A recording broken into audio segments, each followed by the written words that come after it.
Hello everyone, welcome back to the channel. I hope you guys are doing well. तो weekend आपका काफ़ी अच्छा गया होगा, आशा करता हूँ। तो आ गया हूँ मैं एक नया वीडियो लेके। Sorry for being late. Thursday और फ्राइडे को मुझे थोड़ा काम था तो मैं बाहर था, इसीलिए वीडियो नहीं बना पाया। लेकिन आपको मैं पूरा डिटेल्स दूंगा उस दिन क्या क्या ट्रेड्स मैंने लिए थे, क्या आउटकम आया है, मार्केट का कंडीशन अभी कैसा है, और आने वाले समय में मार्केट हमें क्या मोमेंटम दिखा सकता है। तो इस बारे में टोटल आज हम चर्चा करेंगे। So before starting the video I would request you to do like, subscribe and follow my channel, ताकि ऐसे अच्छे अच्छे कंटेंट्स मैं आपके लिए डाल सकूं और आपको उससे कुछ लर्निंग्स मिले। तो चलिए, let's start the video. So from 12 December to 13 December, last Thursday और फ्राइडे का पीएनएल है ये। टोटल मैंने 5 ट्रेड्स लिए थे, जिसमें से दो मेरे कॉस्ट टू कॉस्ट ऑलमोस्ट गए और बाकी तीन में मुझे डिसेंट लॉस हुआ है। इतना ज़्यादा लॉस नहीं हुआ है, ऑलमोस्ट 0.4 से लेके 0.6 के बीच में लॉस हुआ है। एग्जैक्टली 1 आवर भी लॉस नहीं गया है।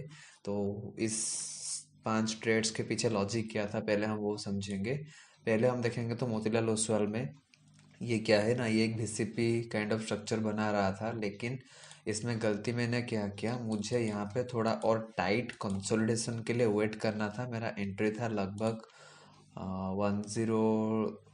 1017 पे, लेकिन प्रॉब्लम ये है कि सेटअप तो ए प्लस नहीं था फर्स्ट ऑफ ऑल। सेकेंडली, जहाँ पे मैंने एंट्री किया वहाँ पे कोई वॉल्यूम ड्राइव का सिनेरियो नहीं था। एकदम आप देख सकते हो, एकदम हाई वॉल्यूम्स थे। तो ये है पहली गलती जो मैं after doing a post analysis I understood that यहाँ पे एकदम ही मैंने FOMO, fear of missing out में ट्रेड लिया था। इसमें कोई लॉजिक तो बिल्ड हो रहा था, लेकिन इसके पीछे जो एक स्ट्रॉन्ग सपोर्टिंग कॉज है मेरा वॉल्यूम ड्राइव, वो नहीं था। इसी वजह से मेरा स्टॉप लॉस हिट हो गया यहाँ पे। स्टॉप लॉस तो हिट नहीं हुआ है, मैंने जब ये रियलाइज़ किया कि नहीं, ये मेरे सेटअप के बाहर मैं रूल तोड़ के ये ट्रेड लिया हूँ, तब जाके मैंने इसको एग्जिट कर लिया। क्योंकि I don't want to hold losing trade for a longer period of time. अगर आप लॉस ट्रेड्स को अगर ज़्यादा देर तक होल्ड करोगे तो आपके अंदर होप पैदा हो जाएगा। तो अगर होप की वजह से आप फिर से दोबारा आप क्या करोगे ना, गलत डिसीजंस लेना शुरू करोगे। फिर दूसरा है हमारा ईगर राशि में। ईगर राशि मोटर्स में प्रॉब्लम क्या है ना, फर्स्ट ऑफ ऑल ये एक हमारा एक लिक्विडिटी स्वीप है ईगर राशि में। लेट मी मार्क, ये हमारा एक लिक्विडिटी स्वीप है।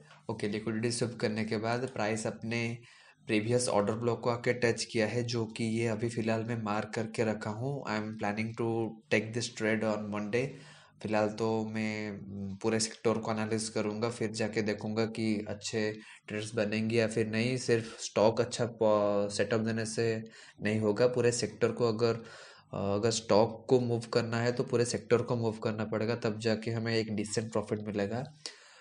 तो पॉइंट ये है कि यहाँ पे मेरा एक प्रॉपर ऑर्डर ब्लॉक का ट्रेड प्लान होता है, मार्क होता है, मुझे दिखता है। लेकिन प्रॉब्लम क्या है कि 30 मिनट्स में मैंने यहाँ पे जो एक ऑर्डर ब्लॉक है, इन 30 minutes time frame, it is also one order block.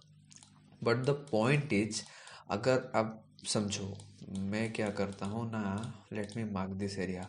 अगर ये एक ऑर्डर ब्लॉक है एंड ये एक हायर टाइम फ्रेम का ऑर्डर ब्लॉक है, और ये एक ऑर्डर ब्लॉक है स्मॉलर टाइम फ्रेम में। ओके, प्राइस क्या क्या यहाँ पे लिक्विडेशन मूव करने के बाद, यहाँ पे ऐसे लिक्विडेशन मूव करने के बाद प्राइस जब इस डिमांड को आके टच करता है, तो प्राइस का चांसेस ज़्यादा है कि वो अपने, पहली बात, प्राइस अपने हायर टाइम फ्रेम में किसी भी रीजन को ज़्यादा इम्पोर्टेंस देगा in comparison to lower time frame. तो मैंने जो यहाँ पे ट्रेड लिया था, ये था मेरा 30 मिनट्स टाइम फ्रेम में।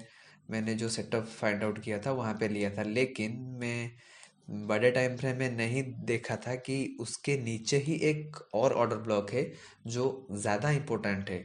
अगर आप देखोगे तो ये है बेसिकली वो जोन जिसके बारे में मैं बोल रहा हूँ। मैंने ट्रेड लिया था यहाँ पे।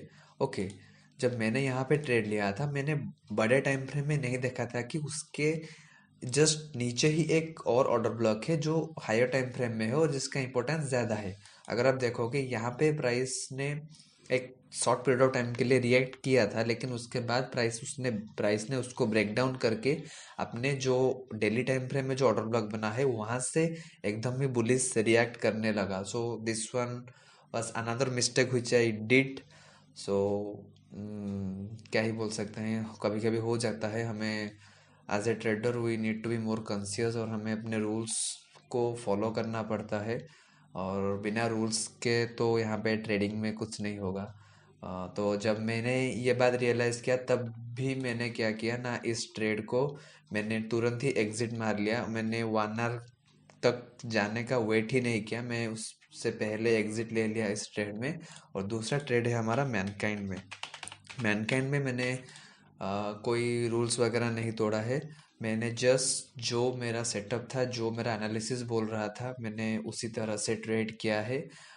इफ़ यू रिमेम्बर, मैंने मैनकाइंड फार्मा का सेटअप अपने टेलीग्राम में, सॉरी अपने यूट्यूब में मैंने शेयर किया था। along with on my telegram and my discord channel I have also shared the setup of mankind pharma।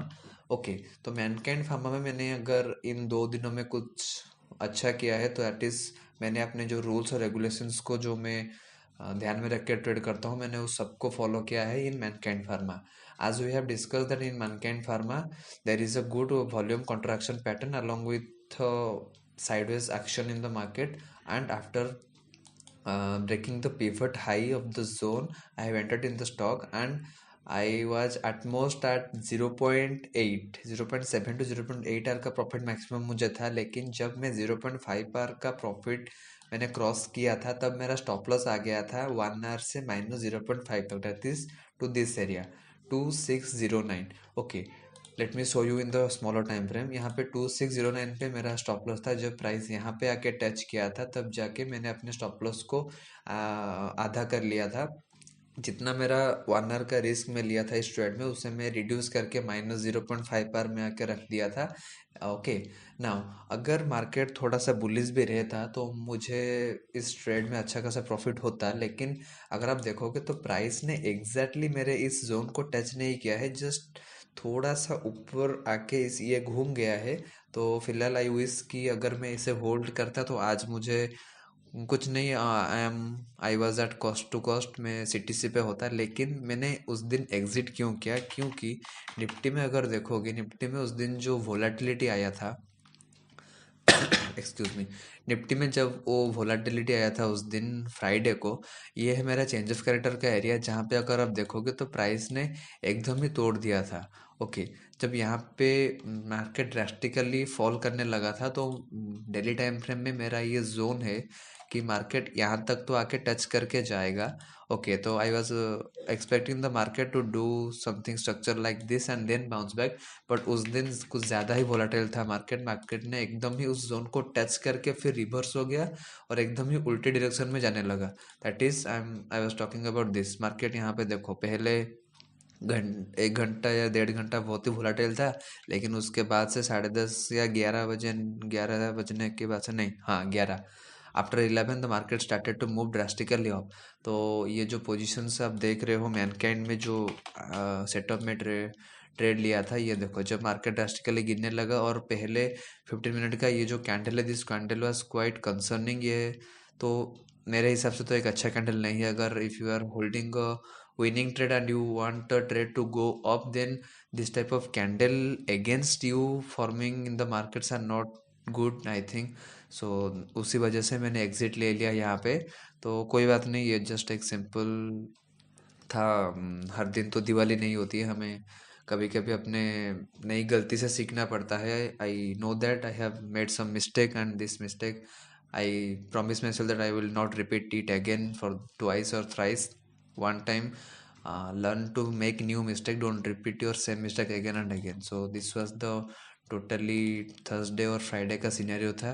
मुझे लगभग 1.15 का लॉस हुआ है, 1.15 के का, और चार्जेस और क्रेडिट्स वगैरह मिलके 1.4, ऑलमोस्ट ऑलमोस्ट 1.4 का लॉस हुआ है मुझे।